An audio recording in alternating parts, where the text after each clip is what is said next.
Well, I wasn't earning much living for my father, so, so I got discouraged sitting at home. I went to Green Bay and enlisted in the army, and the big war was on then. Mm-hmm. I told the guy, the intruder, I says I'd like to get into an outfit that's gonna get over to France quick, and I'll let you tell me. You pick out the place where you want me to go. Wherever I could be used, that's where I want to go. I didn't say I wanted to be in a particular branch, and so he did. He said, I'm gonna put you in the 20th Engineers. They were just getting ready to go home pretty soon. So I got all rigged up. We trained in Washington for 2 weeks. Mm-hmm. What they call Camp American University, Washington. Okay. We trained there for 2 weeks, and then we went to the boat to go across. Well, let me ask you a question. How did you feel about going into an engineering unit instead of regular? How did you feel about going into an engineering company instead of a regular infantry? Oh, regiment? I never thought about it at all. Uh-huh. I had no idea what I was getting into. Did you know what an engineering unit did? I didn't know what they did. Uh-huh. They could do anything. Build roads, they could do anything. But did you know that when you went in? Did you know what an engineer? Oh yes, I knew that. Okay. Sure.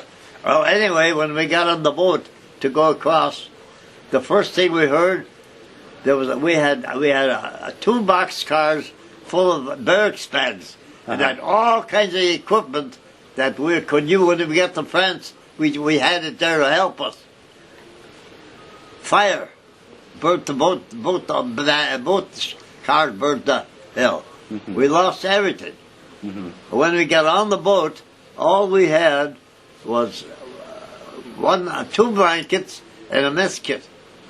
Didn't you tell me last time that you think it was sabotage? Yeah. That you think that it was German saboteurs burned the boxcars? That's what I think. Where did that happen? In New York. It happened in New York. In New York. So while you were waiting to get on the boat. Yeah. What was the name of the boat that you went over on? Do you remember? I'm sure I forgot that. But you remember the boat you came back on, right? No, I don't remember him. I forgot that name too. I think you did know it last time. I'd have to look. Yeah, I have a copy of the postcard. So you got on the boat to go over, and you only had two blankets and a mess kit. And that's all you had, and the clothes you were wearing. Yeah. And 4 days, I thought I was in heaven. Oh, it was so nice. The sea was quiet. I was watching the poor boys on there diving alongside the boat. And about the 4th day, we got rough. And I got sick. And I was sick. Don't think it. For almost 4 whole days, I laid on that boat like a pig. I never ate a mouthful. I couldn't eat. Oh, I don't know what the officers thought of us. So they didn't give us hell, though. Well, anyway, then about that time, you know what they made us do? They wouldn't let us undress. We had the rest of the trip to our campsite. We had to wear all our clothes except shoes. They allowed us to wear our shoes. Mm-hmm. All right. Why did they not let you undress? Huh? Why did they make you? They said in case they get torpedoed. And that's why we were trained. We were trained what to do if a U-boat struck us. See? What were you supposed to do if that happened? Go on deck. We were told how to march on deck and where we were supposed to stand. Everything. So that they did. Did you ever see a U-boat? Huh? Did you ever see a U-boat? I'll get to that. Oh, okay. Well, anyway, on the 4th day, I didn't have nothing to eat yet, and I went down. In order to eat breakfast, you had to stand go in line, not one behind the other. And I went in and I got a half a grapefruit. And that's something you can eat when you're pretty sick, you know. Mm-hmm. And I ate that, and then I sneaked back, and I was going to go get in the line and go down and through her once more and get another half. And before I could get that, the abandoned ship alarm sounded. Submarines on deck, all of us on deck. I know the first thing I did was go on deck, and I threw up my dinner, my breakfast.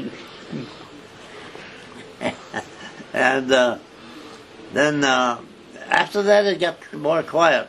But we had to live the rest of with our clothes on. Mm-hmm.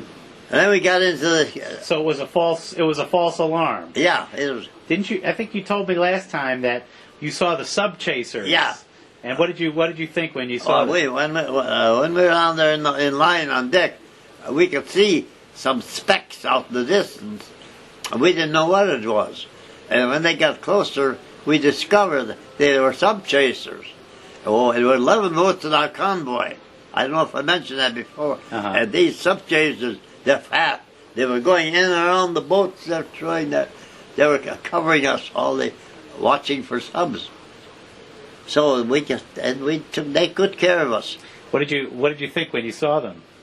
When I saw them. When you saw the sub chasers? Oh, we didn't say anything, but we thought a lot. We were happy. I think you told me last time you thought they were a beautiful sight. Oh, I did. They were a beautiful sight.